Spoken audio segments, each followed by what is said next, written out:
Okay, today we're going to look at example 3.15, marketing fences.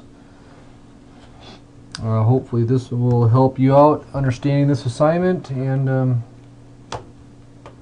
give an indication of how we can reduce those premiums for purchasing options. Okay, let's look at the first example. Farmer Johnson buys a December corn put option with a strike price of $4 and a premium of 40 cents. Okay, so first step, we've bought a put option. This particular Farmer Johnson has corn he wants to protect in case of a price decrease. So we buy an option with a strike price of $4. The premium was 40 cents. Now the problem with buying that option is this 40-cent premium. It really is kind of a pain in the butt that we got to pay 40 cents. So what do? We sell an option at the same time. Farmer Johnson sells at the same time as he buys the put option. He writes or sells a December corn call option with a strike price of $5.50 and a premium of 24 cents. So this is considered a out of the money option. The futures price is hovering around this $4 range now. This $5.50 call option is way out of the money. Chances are it's not going to get exercised on us, but as you'll see in the examples below, even if it does, we're going to be okay because that means our cash gain price has increased. So first question is, what is the out-of-pocket cost to Farmer Johnson for setting his market fence? Well, he buys the put option for 40 cents and sells the call option for 24 cents. So the overall cost is 16 cents. Okay, question B. What if so future price goes down? It's now $3.30. Basis is 35 cents. Futures price is now $3.30. What price does Farmer Johnson realize on his corn? Well, let's take a look at what happens here. We exercise our option and we immediately enter the futures market by selling a contract at $4. We immediately buy it back for the current futures price of $3.30. That's a gain of 70 cents. So futures price went down. That we're allowed to gain on that though because we had the option. Now unfortunately our cash price decreased too. Futures price is $3.30. If basis is 35 cents, cash price is $2.95. We take cash price of $2.95 plus a gain of 70 cents from the options. We still have to subtract our cost of the option to equal our $3.49 realized price. If price goes down to $2, we're still going to have $3.49. This is what we call our floor price, $3.49. This works just like buying the put options in previous problems. Now in C, if basis is 35 cents and futures price is $6, okay, it's risen now. It's $6. So now what price does Farmer Johnson realize on his corn? Well, remember now, we sold a call option. We sold a call option with a strike price of $5.50. So whoever bought that option from us with a strike price of $5.50, they now have an option on us that is in the money. They can buy from us at $5.50. The open market is $6.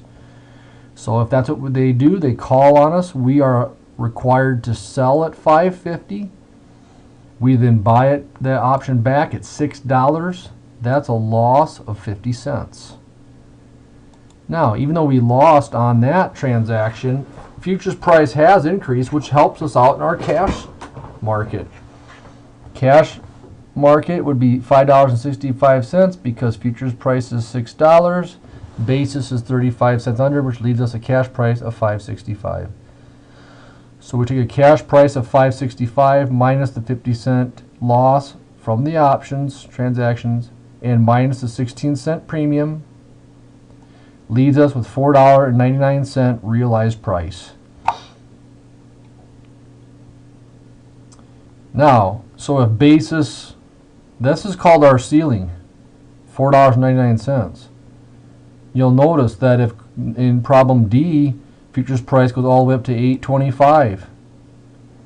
Well, what happens? Again, we're going to be exercised on. We're going to have to sell at $5.50. This time we buy back at $8.25. Youch, that's a huge loss of $2.75.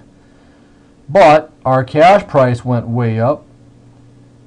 Futures price is $8.25. Basis is 35 cents. Cash price is $7.90.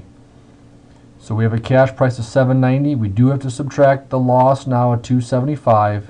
And the original premium of 16 cents gives us a realized price of $4.99. Just what we said from the previous problem. So what we have done here is we've constructed a fence, a marketing fence with a floor at $3.49 and a ceiling at $4.99. Yes, we don't like that we have a ceiling, but by selling this option here, we gain 24 cents, and that leaves our overall option cost less than what we originally had. If we just bought the put option, we would have had a 40-cent premium. By selling the call option for 24 cents, we reduce our overall cost in the option to 16 cents. The cost of doing that is we do set a ceiling price on our grain. In this example, we've set a ceiling price for $3.49. We are not going to receive price lower than that, and we have set a ceiling at $4.99. If the futures price is hovering around that $3.50 to $4 range, this might be a good strategy for us. It protects us against prices going down. At $4.99, we're probably making money anyway, so it's not the end of the world that we did set a ceiling price at $4.99. Okay, the last problem in that worksheet is a different type of marketing fence. This is a fence where we have sold our grain out of the field and we buy back a call option to take advantage of price increases.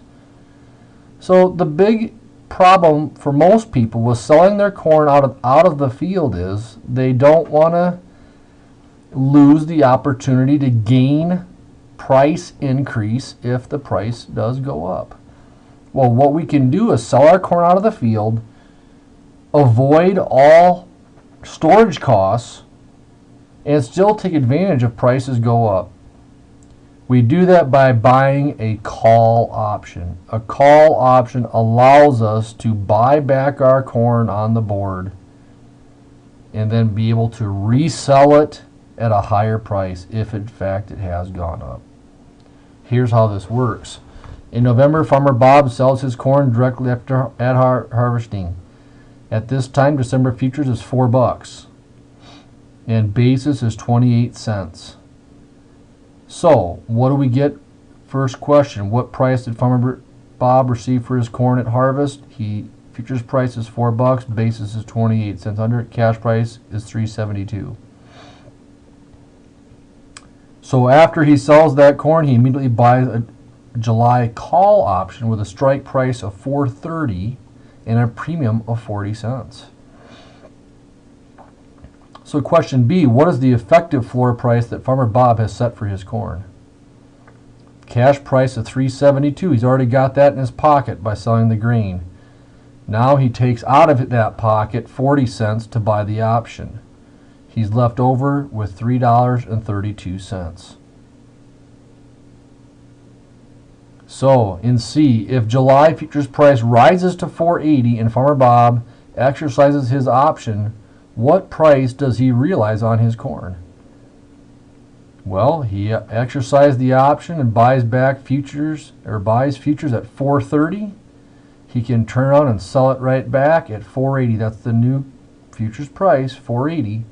His option allows him to buy at $4.30. Futures price is at $4.80. So he exercises his option. He buys at $4.30, sells at $4.80. That's a 50-cent gain. That 50-cent gain goes right in his pocket on top of the $3.32 he already had in his pocket after selling his cash grain and buying the option. So he ends up with a realized price of $3.82. He gained money by the market going up. The same thing that would happen if we stored grain. The neat thing about this system is that 40 cents we paid for the option might be the exact same 40 cents that we have in storage cost. The difference is if corn goes down, we're still locked in at the $3.32 a bushel.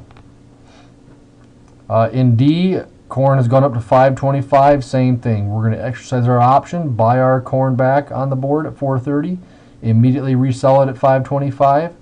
We have a 95-cent gain that we get to put on the $3.32, end up with a $4.27 realized price. Okay, so we've set a floor price. We have not set a ceiling price using this option. If price goes up, we get to take advantage of it with our option. In question E, if July futures price never rises past $4.30, or even if it drops, what price does Farmer Bob realize on his corn? The same $3.32 we figured out in question B. He already has the $3.32 in his pocket by selling his corn in the fall and purchasing the option. Some other advantages is we can use that money to pay down some debts, pay off operating notes, avoid some storage costs, avoid even owning grain bins if we wish. Kind of a slick way of using options to take advantage of price increases. So once again, I hope you gained something from this video on example 3.15. As always, if you have any questions, please feel free to drop me an email, give me a call, or stop by my office. I will do my very best to give you a helping hand. So thanks for your attention.